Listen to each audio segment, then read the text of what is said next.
Hello everyone, doctor slum episode 3। Episode की start होती है साल 2009 से, जहां हमें दिखाया जाता है कि जनवुक की लाइफ न्यूल के आने से पहले बहुत ही अच्छी चल रही थी। वो अपने स्कूल में एकमात्र ऐसा स्टूडेंट था जिसके नंबर 1 मार्क्स आया करते थे। वो अपनी फैमिली में, रिलीजन में, यहाँ तक कि पूरे कोरिया कंट्री में भी टॉप मार्क्स लाया करता था।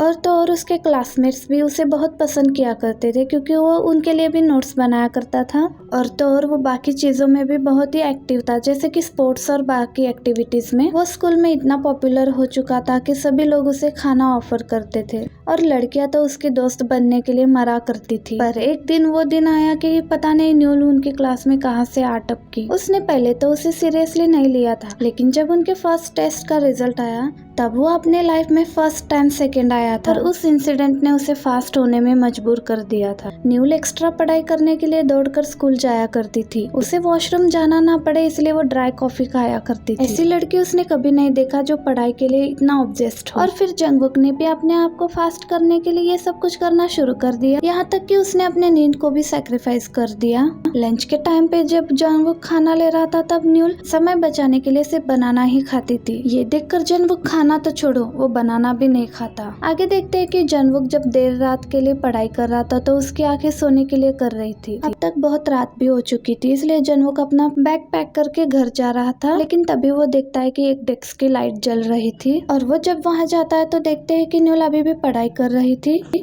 और उसका चेहरा देखकर लग रहा था कि नींद तो उसको दूर दूर तक नहीं आ रही थी। आखिर ये कैसी लड़की है जिसे नींद भी नहीं आती, और अब वो यहाँ बैठी थी तो जंगकुक घर कैसे जा सकता है। और वो न्यूल को इशारा करता है कि तुम जब तक यहाँ पर पढ़ोगी तब तक मैं भी यहाँ पर पढ़ूंगा। वो उसी के अपोजिट वाले डेस्क में पढ़ाई शुरू कर देता है। इस तरह से जग जग कर पढ़ाई करने से जंगकुक की हालत बहुत ही खराब हो जाती है। अगले दिन हम जब उसे क्लास में देखते हैं उसकी हालत ऐसी बन चुकी थी जैसे वो ज़ॉम्बी बन चुका हो, लेकिन वो न्यूल को देखकर अपने आप को मोटिवेट कर रहा था। जैसे ही आगे क्लास डिसमिस होती है तो जंगकुक खड़ा होता है और उसे फील हो रहा होता है कि वो अभी नीचे गिर जाएगा, लेकिन उससे पहले न्यूल बेहोश होकर गिर जाती है और उसके तुरंत बाद जंगकुक भी चक्कर खाकर नीचे गिर पड़ता है। लेकिन अभी भी उसे इसी बात का दुख था कि वो बेहोश होने पर भी सेकंड नंबर पर आया। आगे जब स्कूल के रेस्टरूम में इन दोनों की आंखें खुलती है तो ये दोनों एक दूसरे को देखते हैं और जंगकुक उसे पूछता है कि क्या तुम ठीक हो। जंगकुक उससे अच्छी अच्छी बातें करने लगता है, लेकिन न्यूल उसकी तरफ देखती है, फिर सीधा देखती है और अपने ब्लैंकेट से हाथ निकालते हुए एक छोटी सी नोटबुक निकालती है जिसमें उसने छोटे छोटे नोट्स बना कर रखे थे, जब भी ऐसी नौबत आए तो वो लेटे लेटे पढ़ाई कर सके। और ये देखकर तो जंगकुक की लग जाती है ये आखिर है कैसी लड़की की बीमार होने पर भी पढ़ रही है। पहले अब जंगकुक उसे इग्नोर करके दूसरी साइड फेस करके सो जाता है। कुछ समय के बाद वो उठ जाता है, तब वो देखता है कि न्यूल यहाँ पर नहीं है। तभी उनके टीचर्स उसे यहाँ देखने के लिए चले आते हैं और वो उसे पूछते हैं कि क्या तुम ठीक हो।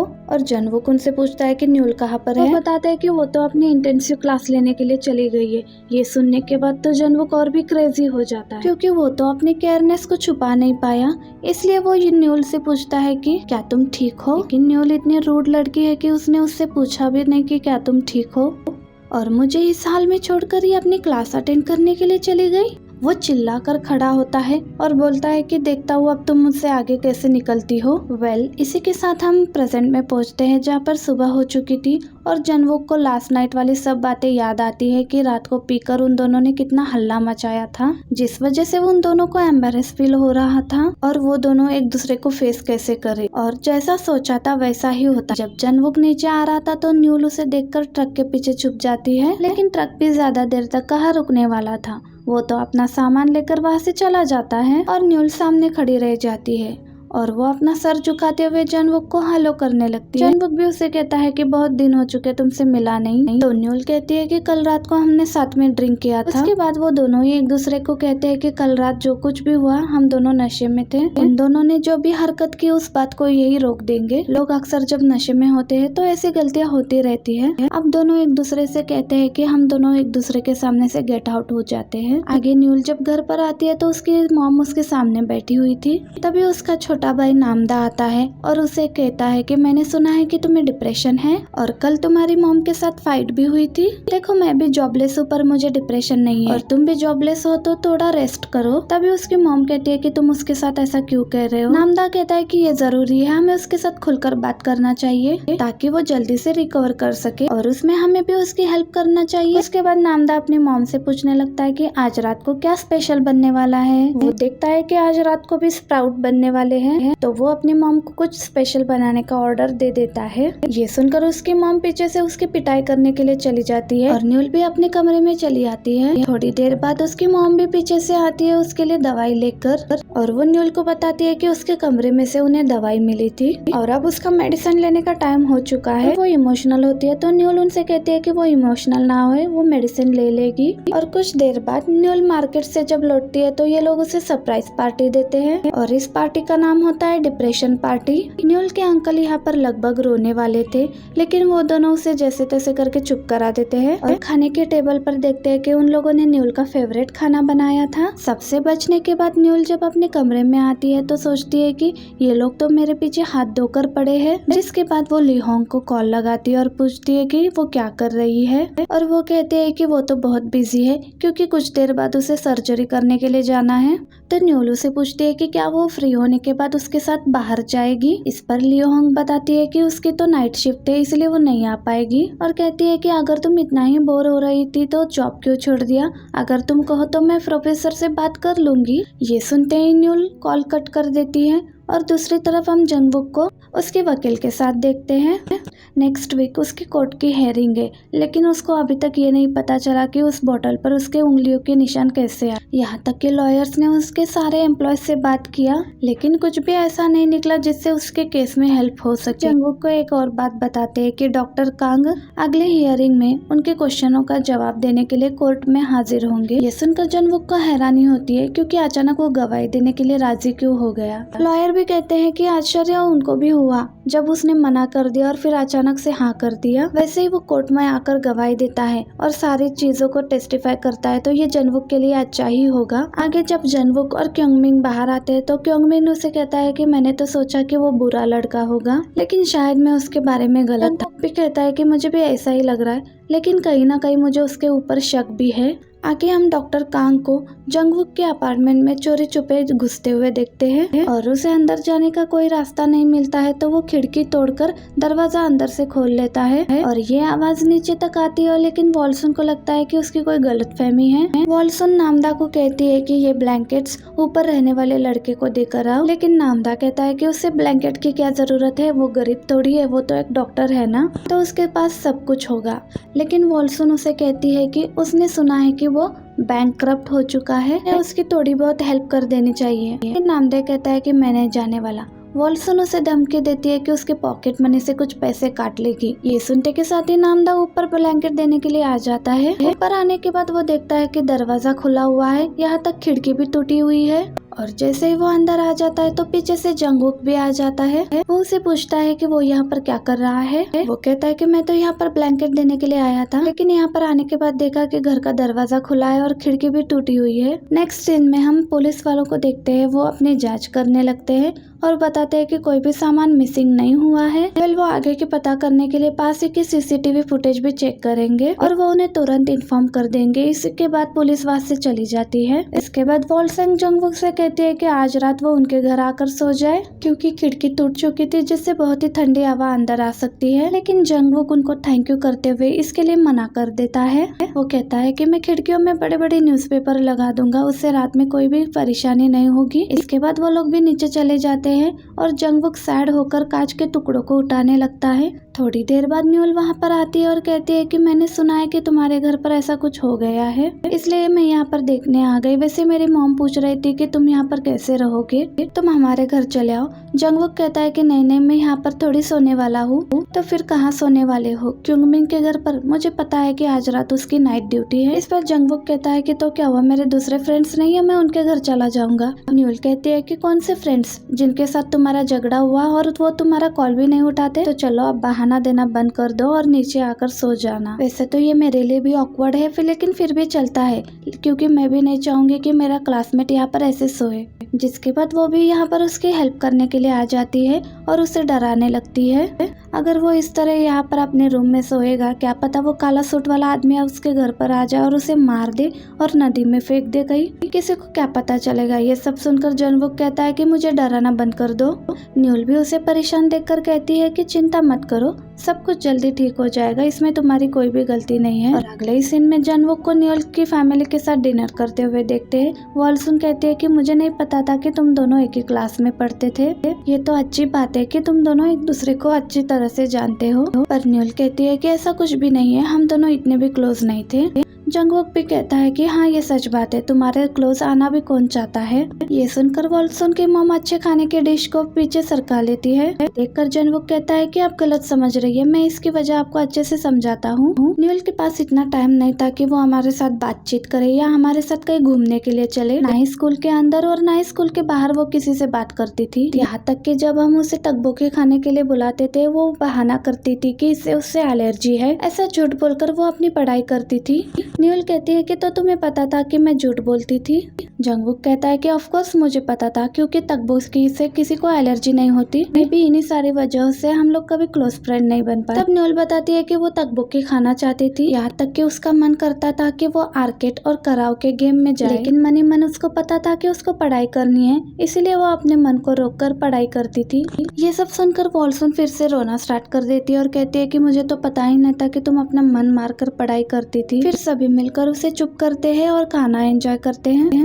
उसके बाद न्यूल जंगवुक को उसकी सोने की जगह दिखाती है। उसके बाद जंगवुक उसे पूछता है कि क्या वो आइसक्रीम खाने के लिए बाहर जा सकते हैं, क्योंकि वो दोनों फ्रस्ट्रेशन से गुजर रहे हैं, इसलिए बाहर जाके फ्रेश एयर भी ले लेंगे। पर न्यूल उसे मना कर देती है क्योंकि बहुत रात हो चुकी थी।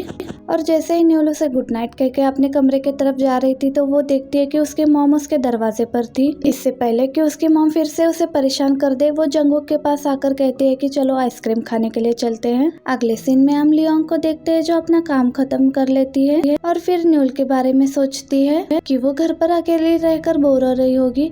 काम की वजह से वो उसके साथ कहीं घूमने के लिए भी नहीं जा पा रही है, और जितना वो उसे जानती है उसे अपने आप को बिजी करना भी नहीं आता। तो क्यों ना इंटरनेट पर कोई आइडिया ढूंढ ले ताकि वो अपने आप को बिजी रख सके। इसीलिए वो YouTube पर एक वीडियो सर्च करती है और उसे YouTube पेज पर एक वीडियो मिल जाता है जो देग्यून का होता है, जिसमें लिखा होता है कि क्रेन्स को फोल्डिंग कैसे करे विद ब्लैंकेट। जब वो वीडियो ओपन करके देखती है तो इसमें बहुत सी स्टूपिड चीजें थी, लेकिन फिर भी उसे वीडियो पसंद आता है और वो चैनल को सब्सक्राइब भी कर लेती है। दूसरी तरफ देग्यून को अपनी क्लिनिक से बाहर निकलते हुए देखते हैं। उसे एक नोटिफिकेशन आता है और वो फोन निकाल कर नोटिफिकेशन जब देखता है तो देखता है कि उसे एक सब्सक्राइबर मिला। ये देखकर वो जोर से चिल्लाता है और उसके पास की सभी नर्स हैरान होकर उसे पूछती है कि क्या हुआ है, और वो कहता है कि उसे अपना पहला सब्सक्राइबर मिला है। दरअसल उसने पहले से यूट्यूब चैनल खोल के रखा है और वो सब फालतू है, और उसके 5 सब्सक्राइबर भी थे जो कि उसके जानकार के लोग ही थे, और ये पहला सब्सक्राइबर था जो कि बाहर का था। ये सुनकर बाकी लड़कियां उसे इग्नोर करके जाती है और वो प्रोफाइल खुलकर देखता है जिसमें सब्सक्राइबर का नाम था लिहोंग। वो एक्साइटेड होकर अपने सब्सक्राइबर के बारे में सोचते हुए निकलता है और उसके पास से ही हम लिहोंग को गुजरते हुए देखते हैं। दूसरी तरफ हम आन्युल और जंगवुक को आइसक्रीम खाते हुए देखते हैं, जहाँ पर जंगवुक कहता है कि उसे अच्छा फील हो रहा है कि वो अपने फ्रेंड के साथ बैठकर आइसक्रीम खा रहा है। उस पर न्यूल कहती है कि हम दोनों फ्रेंड्स नहीं हैं, हम दोनों बस नॉर्मल क्लासमेट्स हैं। तो वो कहता है कि इसमें डिफरेंस क्या है, चलो तुम अपना फ्रेंड नहीं मानना चाहती हो तो मत मानो।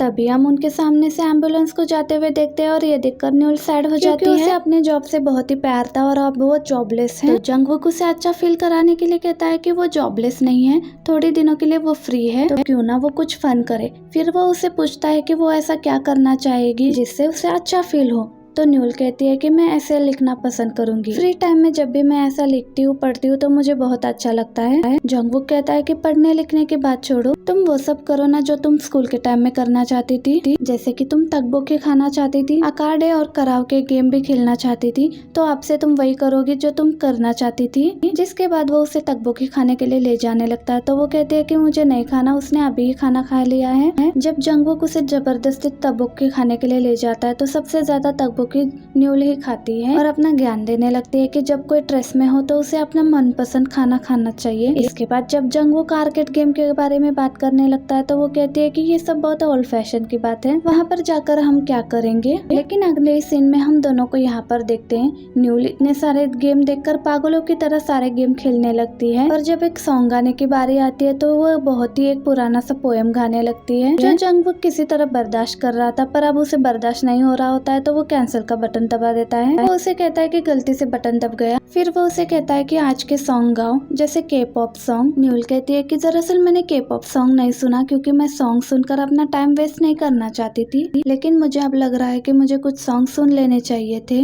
जंगवुक उसे सॉन्ग सिखाने के लिए के पॉप डांस स्टेज पर ले जाता है। यहाँ पर बीट और म्यूजिक के साथ डांस करना होता है। वो दोनों बहुत मस्ती करते हैं और आगे जब वो दोनों घर पहुँचने लगते हैं तो वो दोनों अपने लाइफ की सारी गलतियाँ एक्सप्लेन करने लगते हैं। तब जंगवुक कहता है कि हम दोनों को ब्रेक ले लेना चाहिए क्योंकि हम दोनों भी रॉक बॉटम तक पहुँच चुके हैं। आगे जब जंगवुक अपने रूम में पहुंचता है तो वो न्यूल के बारे में सोचता है। उसे पता नहीं था कि न्यूल का दूसरा साइड इतना अच्छा है। देखा जाए तो वो मुझसे इमोशनल भी है और किसी का कैरेक्टर भी अच्छे से जज कर सकती है और वो थोड़ी बहुत क्यूट भी है। ये सब सोचकर जब वो स्माइल करता है और फिर होश में आता है, क्यूट? किसने कहा क्यूट? लगता है मैं बीमार हो रहा हूँ इसलिए मैं ये सब बातें कर रहा हूँ। दूसरी तरफ न्यूल जंगवुक के बारे में सोचती है जैसा उसने पहले उसके बारे में सोचा था, वो वैसा बिल्कुल भी नहीं है। आज मैंने तकबोकी खाई और अपने मनपसंद गेम खेला और जंगवुक की वो लाइन कि हम दोनों ब्रेक लेते हैं क्योंकि हम दोनों रॉक बॉटम तक पहुंच चुके हैं। ये तीनों वर्ड फालतू है लेकिन ये तीनों वर्ड उसे बहुत ही पीसफुल फील करवा रही है। अगली मॉर्निंग न्यूल जंगवुक की तरफ दौड़कर आती है और उसे अपना फोन दिखाती है और कहती है कि उन्होंने मेरा पेमेंट लो कर दिया है। प्रोफेसर ने रिपोर्ट दी कि मैं एक कॉन्ट्रैक्ट वर्कर थी, यानी कि मैं फुल टाइम एम्प्लॉय नहीं रही। ये सुनकर जंगवुक कहता है कि यानी कि उन्होंने तुम्हें बिना बताए कॉन्ट्रैक्ट वर्कर में शामिल कर दिया। ये तो उन्होंने बहुत ही बुरा किया और इसलिए भी न्यूल को फुल पेमेंट नहीं मिल पा रही थी। वो गुस्सा होकर कहती है कि अभी जाकर बताऊंगी उसको मैं। जंगवुक उसका हाथ पकड़कर उसे कहता है कि मुझे पता है कि तुम गुस्सा हो, पर तुम फिर से ऐसा करोगी तो आगे तुम इस फील्ड में फिर से काम नहीं कर पाओगी और तुम जानती हो ना इस फील्ड में बातें बहुत जल्दी फैलती है। और फिर न्यूल उसकी बात को समझते हुए कहती है कि तुम ठीक ही कह रहे हो। और फिर न्यूल अपने कोवर्कर्स को मिलने के लिए हॉस्पिटल आती है क्योंकि काउंटर वर्कर लिस्ट के नाम में उसके अलावा 2 और नाम भी थे। उनसे बात कर कर कहती है कि तुम दोनों के साथ भी बहुत बुरा हुआ, हम मिलकर कंप्लेंट करेंगे। वो दोनों कहते हैं कि हमें कोई कंप्लेंट नहीं करनी, हाँ हम नाराज जरूर है पर हम कर भी क्या सकते हैं। तुम्हारे लिए तो आसान होगा क्योंकि तुमने जॉब ऑलरेडी क्विट कर ली, हम दोनों ये रिस्क नहीं ले सकते। न्यूल हमें ऐसे नहीं मिलना चाहिए। अगर प्रोफेसर ने हमें तुमसे बात करते हुए देख लिया तो पता नहीं वो हमें फिर से क्या पनिशमेंट देंगे। न्यूल उन दोनों को समझकर उन दोनों से माफी मांगने लगती है। यहाँ जंगवुक अपने रूम में सोते हुए न्यूल के बारे में सोच रहा था कि उसके पास तो उसका नंबर भी नहीं है। फिर सोचता है उसकी फैमिली को उसे थैंक्स कहना चाहिए। इस सीन में दिखाते हैं कि वो फ्रूट्स खरीद कर ले आता है और जैसे ही वो न्यूल के घर पे फ्रूट्स देने के लिए जा रहा था तो हम नामदा और उसकी मॉम को बात करते हुए देखते हैं। उन्हें भी जंगवुक के केस के बारे में पता चल गया था और जैसे लोग उसके बारे में बातें करने लगते हैं वो दोनों भी वैसे ही सोचने लगते हैं उसके बारे में। इस केस में शायद वही गिल्टी होगा, इसीलिए अब तक कुछ साबित नहीं कर पाया है। कहीं वो इन सब में न्यूल को भी ना घसीटे। वैसे ही वो आजकल डिप्रेशन में है और बाहर से जंगवुक ये सारी बातें सुन लेता है और पीछे से न्यूल भी आती है। न्यूल उसे बुलाती है, इससे पहले जंगवुक ऊपर चला जाता है और न्यूल सीधा उसके पास आती है और उसे अपने सिचुएशन के बारे में बताती है। उसके कोवर्कर सब उसे मिलना भी नहीं चाहते। जंगवुक भी उसे कहता है कि तुम्हें यहाँ पर नहीं आना चाहिए। ये कहकर वो अपने रूम में चला जाता है। उसके बाद न्यूल भी अपने घर आ जाती है। उसके आते ही उसकी मॉम जंगवुक के बारे में सारी बातें बताने लगती है कि उसके ऊपर केस चल रहा है, हो सकता है वो गिल्टी भी हो तो जितना हो सके उससे दूर ही रहे। तब जाकर न्यूल को सारी बातें समझ में आती है। आगे जंगवुक के पास उसके लॉयर का कॉल आता है और पता चलता है कि डॉक्टर कांग ने अपनी गवाही देने से मना कर दी है और अब तो उसका कॉन्टेक्ट नंबर भी नहीं मिल रहा है। अगर ऐसा होता है तो अगले हियरिंग में उनका केस वीक पड़ जाएगा। इसी टेंशन की वजह से जंगवुक उसका कॉन्टेक्ट नंबर निकालता है और वो रिसेंटली जहाँ पर काम कर रहा है वहाँ पर आकर उसका पता लगाने जाता है, लेकिन वहाँ आकर उसे पता चलता है कि उसने आज ही जॉब क्विट कर दी है। जैसे तैसे वो उसका दूसरा कॉन्टेक्ट नंबर निकालता है और कॉल करता है। दूसरी तरफ डॉक्टर कांग उसका कॉल नहीं उठाता। आगे जंगवुक लॉयर को सारी बातें बताता है। फिर लॉयर कहता है कि अब वो कुछ भी नहीं कर सकता, अब उसे ढूंढना उनके लिए टाइम बर्बाद करना होता है। अभी फिलहाल अगले हेयरिंग की तैयारी पर ध्यान देना चाहिए। वही रात को हम न्यूल को देखते हैं, वो इस केस के बारे में डिटेल से पढ़ती है और सारी जानकारी निकालती है। अगले ही मॉर्निंग हेयरिंग की डेट होती है, जहाँ पर जंगवुक उदास मन से तैयार होकर आकर बैठ जाता है और केस शुरू की जाती है, जहाँ पर उस पर तरह तरह के एलिगेशंस लगाए जाते हैं। फिर से यहाँ पर जंगवुक का वकील अदालत से रिक्वेस्ट करता है कि उन्हें हियरिंग के लिए नेक्स्ट तारीख दे दी जाए। उन्होंने कोर्ट को बताया था कि अगले हियरिंग को डॉक्टर कांग को बयान देने के लिए पेश करेंगे। अचानक से डॉक्टर कांग अपनी बातों से मुकर गए और वो कोर्ट में नहीं आए, तो इस वजह से उन्हें केस को और पढ़ने के लिए थोड़ा वक्त दिया जाए। इससे पहले कि जज कोई भी फैसला सुना दे, यहाँ पर न्यूल आ जाती है और वो आकर जंगवुक के वकील को कागज दिखाने लगती है और फ्लैशबैक में दिखाते हैं कि रात भर जागकर न्यूल ने सिमिलर केस को ढूंढा जो कि उसे मिल गया, वो भी हमारे इंडिया से। इंडिया में भी ऐसा ही सेम केस हुआ था जो कि जंगवुक के केस से बिल्कुल सेम मैच खाता है। इन्हीं सभी सबूतों को लेकर वो जल्दी से कोर्ट पहुंची थी। जंगवुक का लॉयर उन पेपर्स को देखता है, उन एविडेंस को जज के सामने रखने जाता है, लेकिन तभी जज उन्हें अगली तारीख दे देते हैं। ये सुनकर न्यूल अपने मन में कहती है कि हर सीन मूवी की तरह नहीं होती, यहाँ पर सब एक साथ ही और बहुत ही जल्दी हो जाता है। आगे जब जंगवुक कोर्ट से बाहर आता है तो मीडिया की भीड़ उसके चारों तरफ थी, लेकिन उसी की साइड में वो न्यूल को देखता है। उतने में एक आदमी न्यूल को धक्का मारता है और वो नीचे गिर जाती है और वो आदमी वहाँ से भाग जाता है। जंगवुक दौड़ के उसके पास आता है और फिर न्यूल को उठाता है। फिर वो उसे जल्दी से मीडिया से दूर ले जाता है और देखते हैं कि न्यूल की हथेली में चोट लगी थी, इसलिए वो उसे अपने क्लिनिक ले आता है और देखते हैं कि सब कुछ बंद पड़ा हुआ है। पहले यहाँ पे इतनी भीड़ हुआ करती थी, जंगवुक को टाइम भी नहीं मिलता था, लेकिन आज उसका क्लिनिक बिल्कुल खाली पड़ा हुआ था। और इन सारी बातों को छोड़ते हुए वो न्यूल के हाथों पर मलहम पट्टी करने लगता है। वो न्यूल को थैंक यू करने लगता है कि वो कोर्ट पर आई। न्यूल भी उसे थैंक यू करने लगती है और कहती है उसे भी उसके लिए कुछ करना था और माफी भी मांगती है कि वो टाइम पर ये एविडेंस नहीं ला पाई। अगर वो ले आती तो शायद उन्हें अगली डेट नहीं मिली। तो न्यूल देखती है कि जंगवुक बहुत ही सैड है, तो उसे भी उसके लिए कुछ करना चाहिए। उसके बाद उसे कहती है कि क्यों ना आज रात भी हम पूरी रात जगे, उसके बाद हम अर्ली मॉर्निंग सनराइज देखने के लिए चलते हैं।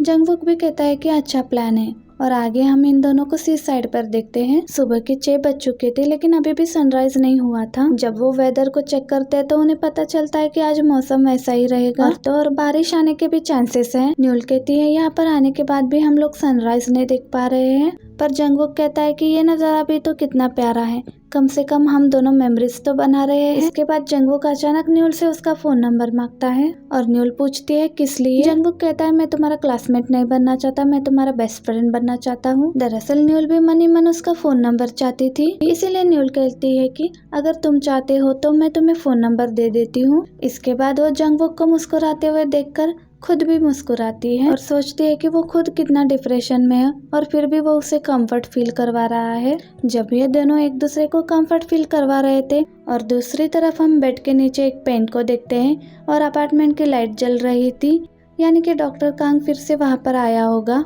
और शायद जंगवुक के अपार्टमेंट में ऐसा कोई तो सबूत जरूर है जिसे ढूंढने के लिए उसे बार बार उसके अपार्टमेंट में आना पड़ रहा है। वेल आगे हम थोड़ा सा सीन और देखते हैं। साल 2009 में जब जंगवुक से बिना हालचाल पूछे अपने क्लास के लिए चली गई थी, पर उसके लिए न्यूल ने एक नोट लिखा था कि तुम्हें स्ट्रांग रहने की जरूरत है, जल्दी सब कुछ ठीक हो जाएगा।